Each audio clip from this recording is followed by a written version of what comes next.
అలసిన వానికి ఊరడించు మాటలు. సహోదరుడు భక్తి సింగారి పరిచర్య నుండి సేకరించిన అనుదిన ధ్యానములు. మార్చి 15. ఆ దినములలో శిష్యుల సంఖ్య విస్తరించుచున్నప్పుడు సనగసాగిరి. అపోస్తలుల కార్యములు 6వ అధ్యాయము 1వ వచనం. దేవుని పని ఎప్పుడైతే విస్తరించునో అప్పుడు సనుగులు ఆరంభమగును. ప్రతి సమాజంలో సనుగులుండును. ఆరంభకాలపు సంఘములో హెబ్రీయుల మీద గ్రీకు భాష మాట్లాడు యూదులు తమ అవసరతలను నిర్లక్ష్యము చేయుచున్నారని సనగసాగిరి. ఇది చాలా సున్నితమైన ప్రశ్న మరియు చాలా కఠినమైన ఆటంకము. అపోస్తలులు దీనిని ఎట్లు జయించిరి? మనము 2వ వచనంలో జవాబును కనుగొందుము. అపోస్తలులు సమాజమంతటిని పిలిచి వారితో, మేము దేవుని వాక్యము బోధించుట మాని ఆహారము పంచిపెట్టుట యుక్తము కాదు అనిది. వారు ఉపవాస ప్రార్థనలు చేసిన తర్వాత పెద్దలను ఏర్పరిచి నియమించిరి. మనలో అనేకులము ఆ విధముగానే శోధించబడదుము.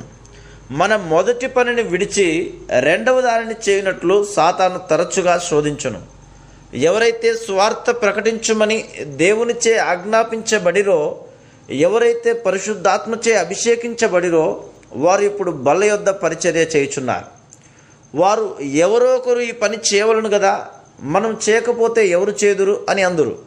నిజమైన విషయం ఏమనగా, దేవుడు నిన్ను బల్లల యొద్ద పరిచర్య చేయుటకు పిలిచినా లేదా వాక్యం ప్రకటించుటకు పిలిచినా నీ అంతటా నీవే దీనిని తెలుసుకునవలను. వాక్య పరిచర్య చేయమని దేవుడు నిన్ను పిలిచిన ఎడల ప్రాధాన్యముగా కనబడు పనుల ద్వారా ఈడువబడవద్దు.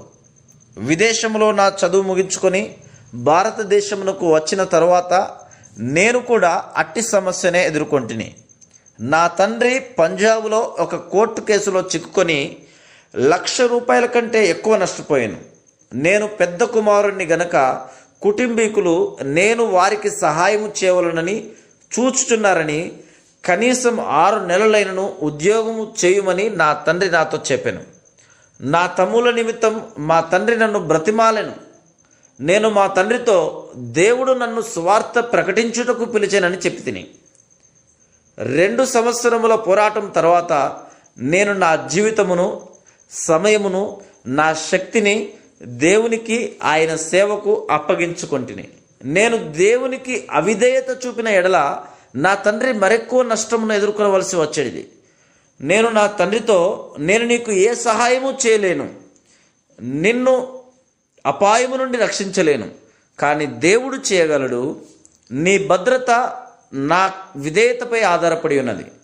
నేను నా ప్రభువుకు విధేయత చూపిన ఎడల తప్పక నీవు, కుటుంబమంతయు ఆశీర్వదించబడునని నేను ఎరుగుదును.